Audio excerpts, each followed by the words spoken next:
welcome to Sid Caudle. And we've got an update version this morning, Sid. And we've got to cover various stories that won't wait for us.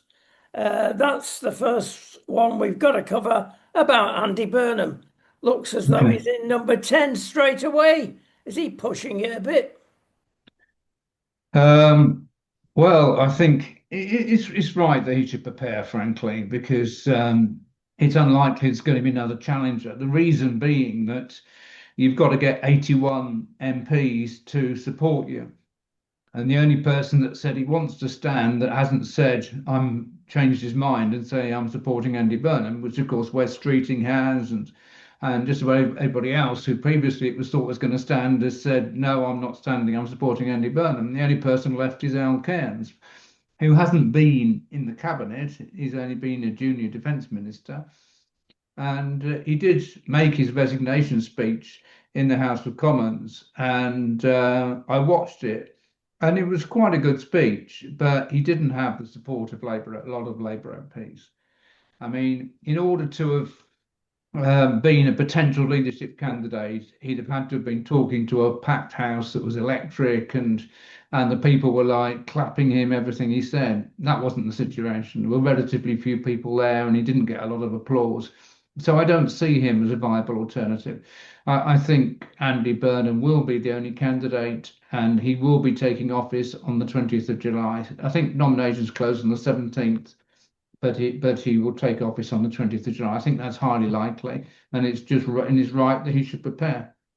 Yeah, the talking point of the day, of course, are these new homes in Shropshire, and you've got there in a beautiful setting. £250,000 homes just being given away. I don't know any other country in the world that would create a madness like that. At least he seems to be on the ball. But is it all talk? Well, it remains to be seen. I mean, I don't trust Mahmood at all. I mean, because you know, the thing is, you know full well that basically she supports the immigrants. So she's saying things which are like to please the public and to say, I'm going to get them out of hotels and so on and so forth. But she's actually done nothing at all. And what's been highlighted today by the BBC is the fact that somebody who was convicted in a French court for people smuggling is now in Leicestershire, having come over here in a small boat and running a store in Leicestershire. And the BBC actually confronted him as to what was going on. And that shows that we're not doing any proper research on the people coming over. And only yesterday I was reading that Zach Polanski, the head of the Green Party, was saying these poor people who are coming over, fleeing their countries, who've got nowhere to go. And I'm like, no, they're not poor people fleeing their countries with nowhere to go. Because, I mean, as I've said before, Kabatu gave the game away when he was convicted of having sex with a 14-year-old girl and said, I had no idea it was against the law in the UK to have sex with a 14-year-old girl. I want to go back to Eritrea. So he wasn't fleeing anything, was he? And Mamdani's basically said these people are on a hijra, a journey.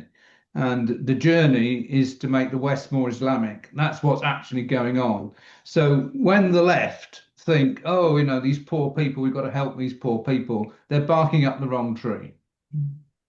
Yeah, you mentioned the left there, Sid, because there's a growing weariness.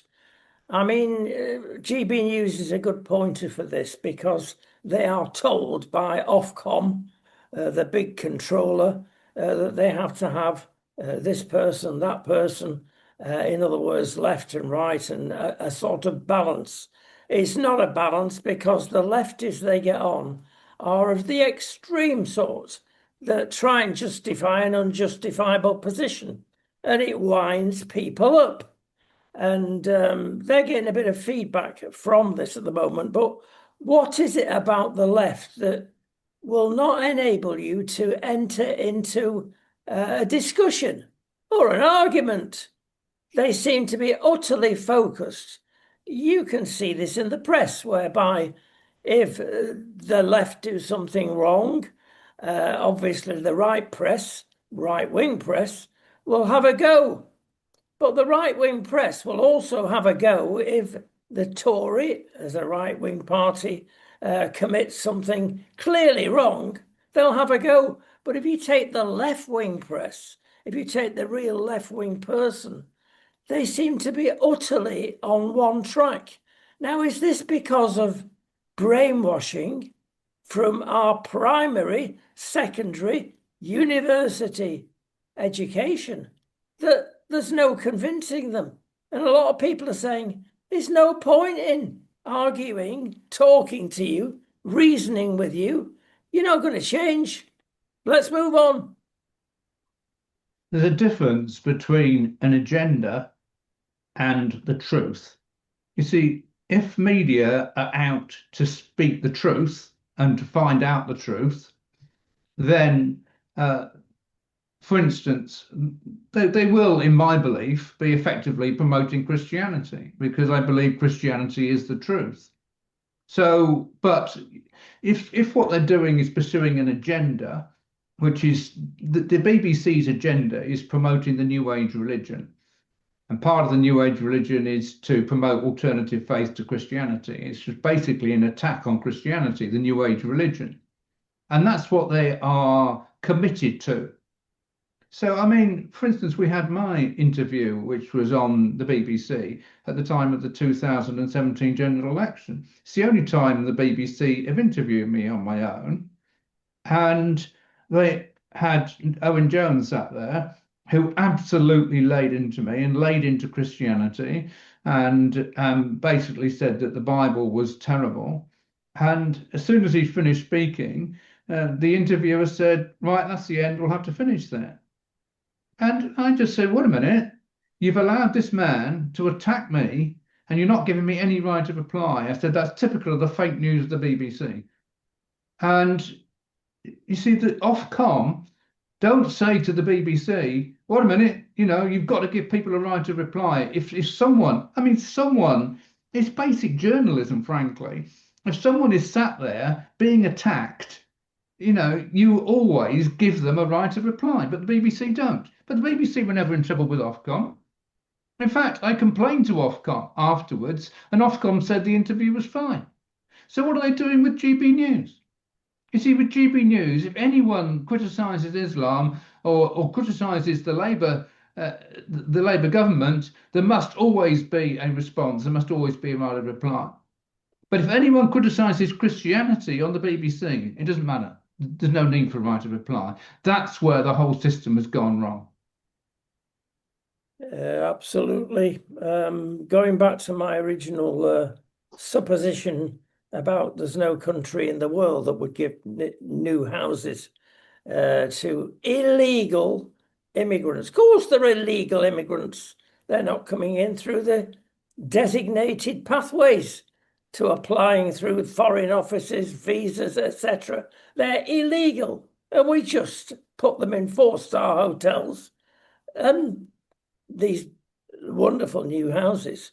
People, Sid, are getting fed up. Therefore, I ask you the question straight out. There is no intention, and never has been, of Labour stopping these immigrants because they could do. Well, yes. I mean, the first thing that this government did when they came to office was to scrap the Rwanda scheme. And the Rwanda scheme had faced problems because of court challenges all the time, and that was coming from the left. All these court challenges, oh, no, it's not fair, it's not fair, it's not fair. But in the end, they were ready to start implementing it. And the first thing the Labour Party did was to scrap it. And they also scrapped immigrants going on the barge, which wasn't particularly attractive. It was, rather than going on the barge, we'll put them in brand new houses. I mean, that's what this Labour government has done. And they've shown by their actions that they're not really interested in stopping the boats. I mean, we've had this gimmick of one in, one out, which has been a farce. Because it's like, oh, you can if people leave, then we can accept some more people voluntarily. I mean, it's just nonsense. And what normally happens, I mean, they boast of the fact, oh, we've deported far more people than the last government. That's what they boast.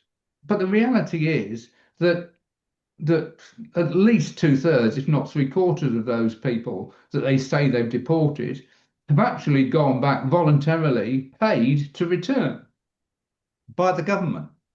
So, most of the people they've been deported have been paid to go back.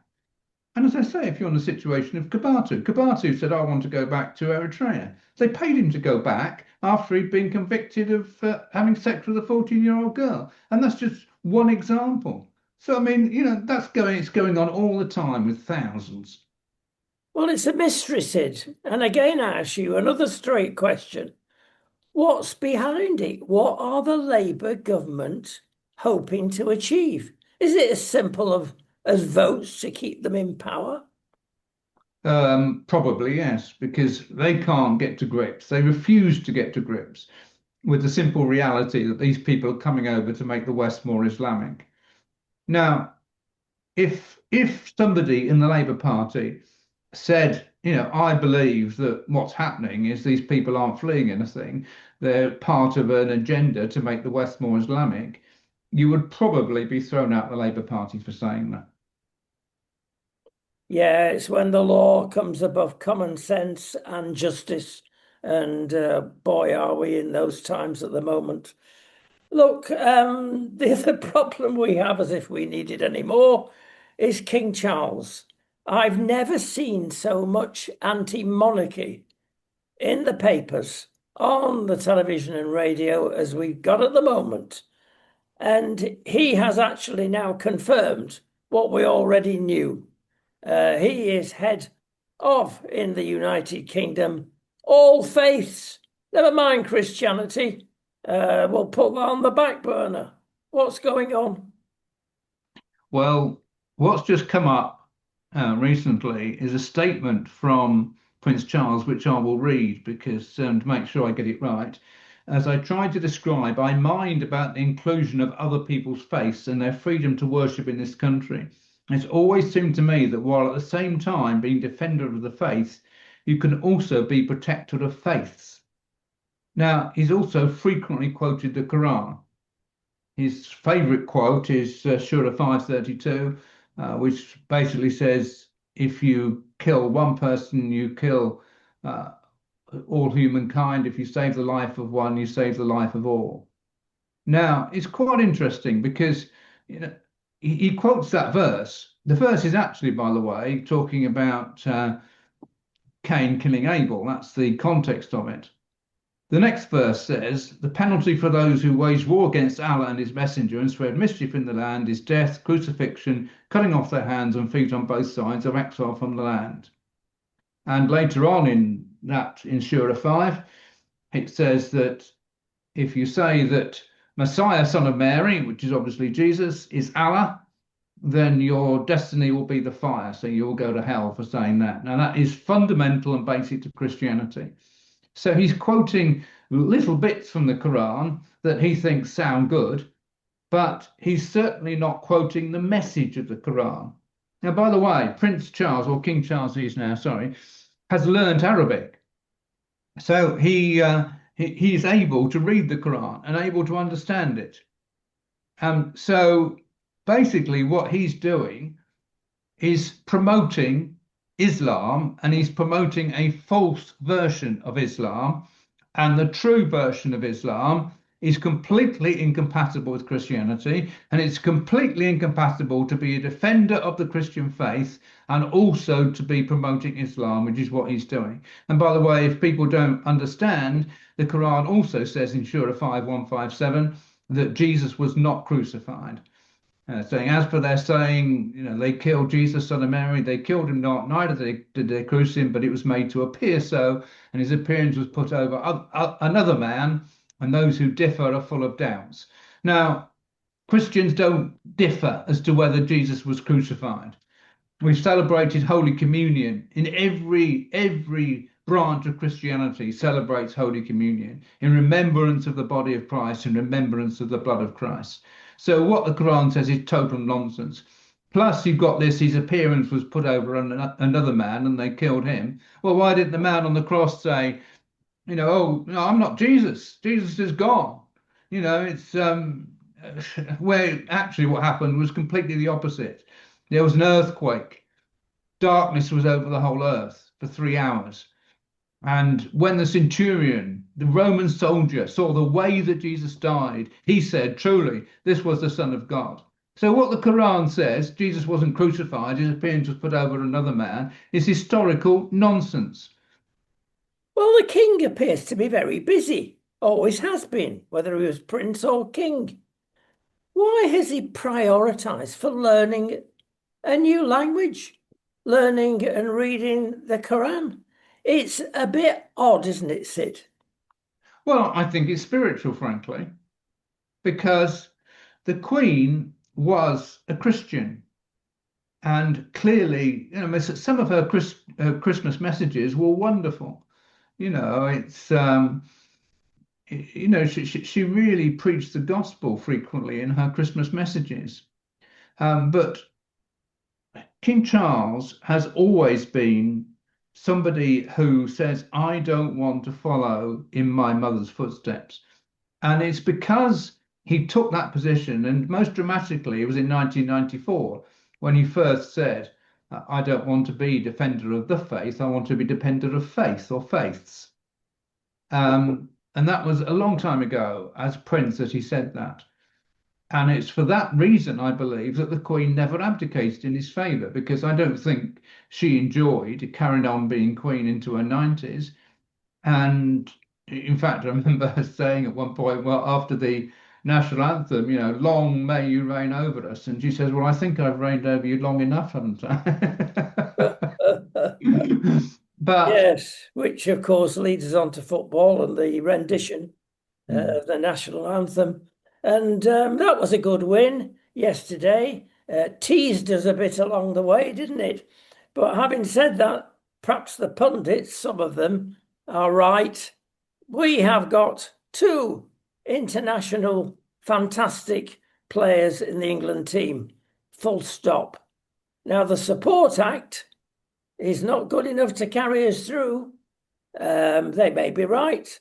There's a really difficult match at 7,000 feet in Mexico in front of a home crowd. It'll be a real achievement if they do anything there, Sid. yes, I think the problem is that Tuchel has made their game fast, flowing, attacking, and and really getting in the faces of the opposition. It will be much harder to play like that in Mexico. But I don't know who the two players you are. Obviously, one of them's Harry Kane. I mean, Harry Kane's second goal was just superb. But you've got to give tribute to Anthony Gordon and to Jude Bellingham. Bellingham, it was, a burst into the penalty area and shot, and his shot was parried out. It came to Gordon, who was surrounded by players, Congolese players, but he managed to flick the ball to Harry Kane despite being surrounded, which was brilliant, frankly. And then Kane got hold of the ball and managed to dribble away from the players. And the shot that he got away was just amazing. Superb goal. I mean, so you've got three players there who combined for that second goal, and all of them performed brilliantly. And Declan Rice as well. I mean, no one's arguing that Declan Rice isn't a superb international player. The quality of his crosses match the quality of crosses of any player in any team. It's and there are some very good players across the board in the England team. I think what happened last night was that Congo raised their game, knowing that it probably going to be their last game in the tournament. So they absolutely raised their game. They played very well and very boldly. And I've noticed in this tournament that the African teams generally have performed way better than African teams have in many of the past World Cup tournaments.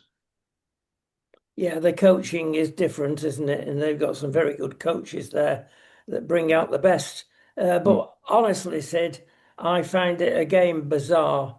Maybe it's politics combined with FIFA But playing a match in 40 degrees heat at 7,000 feet, that is a nonsense. It should never be thus.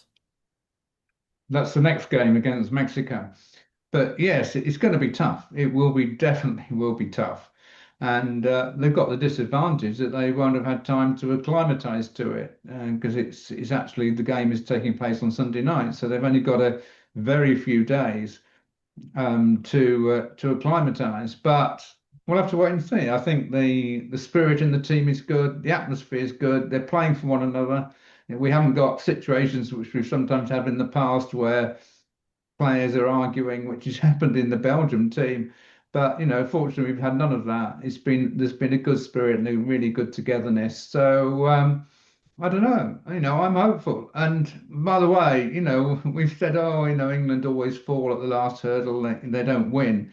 But look at Germany. I mean, Germany's out now. And Germany have won in the past, and Italy never even got to the World Cup finals. And Scotland are out; they've gone home. They never got out of the group stage. So we can be very critical of England. If they go out to Mexico, and we can say, well, oh, look, they went out of the last 16, but they've performed very well up to now. And they've given us some tremendous entertainment. And whatever happens against Mexico, I think they can hold their head up high in this tournament. Well, we can go out now, Sid, and not say watch this space because nobody's going to be watching at that time of the night, which is the other nonsense. But there again, it's gone on for a long time. The World Cup seems to have been with us practically for a season, and maybe it's too long. Anyway, let's judge it when England finally win and bring the cup back home. There's not finally, Sid, much support for that theory. The pundits all seem to be, without exception. We don't think it'll come back. There's too many good teams to play. Quick word from you, Sid. Do you agree? Honestly, I don't know. I think that the odds are that they'll be beaten by Mexico, but if they beat Mexico, the next game is probably going to be Brazil. And they're very, very tough games. I mean, and the way France has been performing has been phenomenal. So I think France are the favourites to win the World Cup, but I don't think England are scheduled to meet them until the final. So, but they're going to struggle against Mexico. They'll struggle against Brazil. But it's football, it's entertainment, it's a game, and they've done very well to get as far as they've got. So as far as I'm concerned, any more wins is a bonus. We're good at stiff upper lip, aren't we? Thank you so much, Sid. Cheers.